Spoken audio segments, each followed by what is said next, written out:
Guys, നമുക്ക് ഒറ്റണിക്കരെ പോയാലോ? Come on. അപ്പോൾ രാവിലെ 5 മണിയൊക്കെ ആയപ്പോഴത്തേക്കാണ് വീട്ടിൽ നിന്ന് ഇറങ്ങിയത്. പക്ഷേ ട്രെയിൻ കിട്ടിയപ്പോൾ 6-6:30 ആയി. അതിനിടയ്ക്ക് വെച്ചുള്ള പോയിന്റ്സ് ഒന്നും എടുക്കാൻ പറ്റിയില്ല. പിന്നെ അമ്പലത്തിനകത്ത് കയറിയപ്പോൾ എടുക്കാൻ പറ്റും, കാരണം ക്യാമറ അവൈലബിൾ അല്ലാത്തതുകൊണ്ടാണ്. പിന്നെ കുറച്ച് ഫോട്ടോസും കയറിയെടുത്തപ്പോൾ എനിക്ക് എൻ്റെ തലയിലെന്ത് ഇരിക്കുന്ന പോലെ ദിവസമൊന്നും ഇല്ലായിരുന്നു. പിന്നെ അമ്മയുമായിട്ട് ഫോട്ടോസൊക്കെ എടുത്തു. പിന്നെ കൈക്കകത്ത് മുല്ലപ്പൂ വെച്ചിട്ട് ഒരു ഫോട്ടോ എടുത്തായിരുന്നു. പിന്നെ അവിടെ അന്നദാനം ഉണ്ടായിരുന്നു.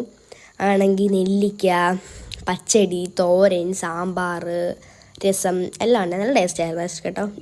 കറി ഇച്ചിട്ടുണ്ടായിരുന്നുണ്ടെങ്കിലും നല്ല ടേസ്റ്റ് ആയിരുന്നു. നല്ല ടേസ്റ്റ്, നല്ല കോമ്പിനേഷൻ ആയിരുന്നു എല്ലാം കൂടെ. നല്ല ടേസ്റ്റ് ആയിരുന്നു. 5 കറിയും കൂടെ നല്ല ടേസ്റ്റ് ആയിരുന്നു. പിന്നെ ആണെങ്കിൽ പിന്നെ ആണെങ്കിൽ അന്നദാനം കഴിച്ചപ്പോൾ നല്ലൊരു പവറൊക്കെ കിട്ടി. അത് കഴിഞ്ഞിട്ട് ബസ്സിന് വേണ്ടിയിട്ടുള്ള ഓട്ടമായിരുന്നു ഗൈസ്.